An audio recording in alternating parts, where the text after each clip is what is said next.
करण्याचे आदेश सामाजिक न्याय विभागाने त्वरित केले आहेत का, याचा खुलासा होत नसल्याने पालकांमध्ये संतापाची लाट उसळली आहे. आता या प्रकरणात विद्यार्थी चळवळीतील संघटनांनी आवाज उठवायला सुरुवात केली आहे. पुण्यातील स्टुडंट हेल्पिंग हँड संघटनेचे अध्यक्ष ॲडव्होकेट कुलदीप आंबेडकर यांनी या संपूर्ण प्रकरणाची चौकशी करून स्वतःचे नियम बनवून विद्यार्थ्यांवर अन्याय करणाऱ्या संबंधित वसतिगृह निरीक्षक महिला अधिकारी विरोधात तात्काळ कठोर कारवाई करावी अशी मागणी केली आहे.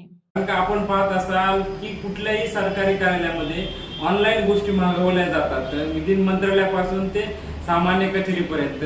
असे असताना एखाद्या ग्रामीण भागातल्या विद्यार्थिनींनी वसतिगृहामध्ये राहत असताना जर ऑनलाईन पिझ्झा मागवला म्हणून त्यांची हकालपट्टी करण्यात आली असेल, त्यांच्यावर कायदेशीर कारवाई करण्यात आली असेल, तर हे खरंच निषेधार्थ बाब आहे.